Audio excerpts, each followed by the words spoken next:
Today's video is all about the most important features we decided were our must-haves that were a top priority for us when we were shopping for our boat. As we go through and talk about those things, we'll take a much closer look. Let's get into it. Hi y'all. Thanks so much for stopping back by. If you're new here, if this is your first time here, then welcome. My name is Lori Livers, a real estate investor that in just under 3 years was able to create enough almost completely passive income to leave my 9-to-5 behind. And one of the greatest privileges that passive income has allowed us is this boat. Thanks so much for stopping in. Let's hang out for a few minutes. I'm getting ready to go through the most important features that made this boat the right boat for us. But the very most important one I'm saving for the end. So hang out till the end to find out what the very most important feature was for us in choosing this boat. One of the very most important features for us was all about headroom. My husband is a big guy. He's a really tall guy. In order for him to be comfortable spending longer periods of time on the boat, he had to be able to stand upright. That made headroom one of the very most important features for us when looking at a boat. So check out the headroom here in Zoe Grace. I am 5'4" and I can put my arms completely straight up and my fingertips touch the ceiling, which means my husband, who is more than a foot taller than me, can walk through this space just fine. Now, if you walk down into the galley area with me, you'll see there's even more headroom there. I can't even come close to touching the ceiling in here. And what that meant for us is that this boat had plenty of headroom to keep it on the maybe list. Another really important feature for us in choosing the right boat for us is that I wanted a living area that didn't cram everything all into one area. I love open concept spaces on the boat because it makes entertaining friends and family so much more comfortable. But I didn't want one room where it was the kitchen, it was the dining room, it was the living room, it was the every room, and even the bedroom. A lot of boat floor plans have all of that in one little space. Zoe Grace has a great layout space that allows us to have one great room with a galley, a dining space, and a living area that is all together, but not on top of one another. Each space that has a specific function is open to all the others, but each function does definitely have its own space. Take a look.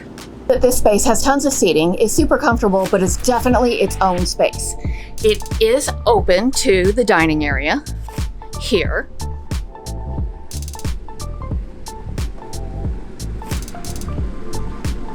And it's also open to the galley here. But the galley and dining area are definitely separate spaces. And this open concept floor plan that allows for separate areas within that open concept was a great fit for us. That was another feature that kept Zoe Grace on the maybe list when we were shopping for a small yacht. Now, another must-have feature that was really very critical to my husband and I when we were shopping for a boat is that it had to have two separate sleeping areas, and they had to be reasonable sleeping areas. I didn't want a bed tucked away in one corner and a set of bunk beds tucked away in another corner. That wasn't going to work for us. One of the main reasons why we have a boat like this and why we really wanted a boat like this is because we want to take our friends and family with us when we go out on these trips. It's so fun to enjoy that time with friends and family. In order to do that, we felt like everybody needs to have their own private space to feel comfortable spending several days in a row on the boat. And that made these bedrooms really, really important to us when we were looking for a boat. This is the guest cabin or the VIP cabin, whatever you want to call it. This is the space that makes it possible for us to take friends and family along when we're traveling. In order to make it a reasonable space, I had to have at least a double bed. This one is a queen. I had to have a good closet area where people could store their things and not feel cluttered and crowded. And I also had to have a place for people to sit back in their own space and watch some TV or hang out or just relax on the boat with a little bit of privacy. And this guest cabin ticked all those boxes. Now, we still needed to make sure we have a cabin that's comfortable for us as well, because most of the time on the boat is spent with just my husband and I. We've got to be comfortable or we can't hang out here, right? So let's see the features of the primary stateroom that make it so comfortable for us. The features of this floor plan that made the primary cabin so comfortable is that it is very separate from the other cabins on the boat. It is separated by bathrooms, some closets. There's really a lot of space between the guest cabins and the primary cabin. Now, one of the top priorities in this space is that we have separate closets, and we do. I showed y'all the closets in the last video. My closet is on this side. My husband's closet is over here on this side, and then there are drawers below the bed. Again, we have great headroom. Can you see me in the mirror? You can see I'm reaching. I don't know if you can see me in the mirror. Can you see me there in the mirror? I'm reaching all the way up and I can barely touch the ceiling, so my husband can stand up just fine in here.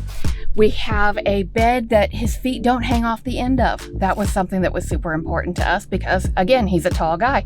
And I can't expect a tall guy to spend a lot of time on a boat with his feet hanging off the bed when he tries to sleep at night.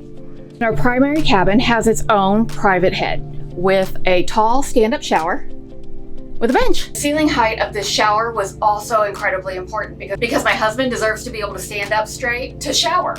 So this is how much ceiling height we have. You can see I'm still 5'4". My fingertips do touch the very top of the shower, but it gives him plenty of room to be able to stand up straight and shower on his boat.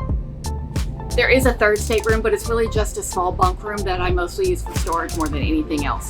When I do have younger family members on the boat, they sleep there very comfortably.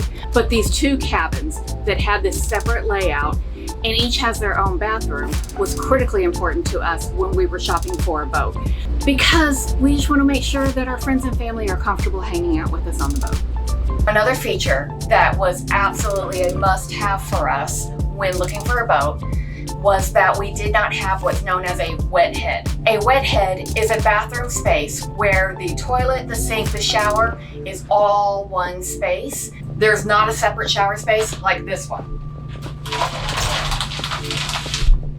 Now that means when you're showering, the walls are getting wet, the sink is getting wet, the toilet, everything is getting wet. And that's why it's called a wet head. I did not want a wet head on our boat. I wanted the shower space to be separate from the rest of the bathroom space. And both of the bathrooms in Zoe Grace do have a separate shower space. So that's awesome. That was another feature that kept Zoe Grace on the short list when we were looking for a boat.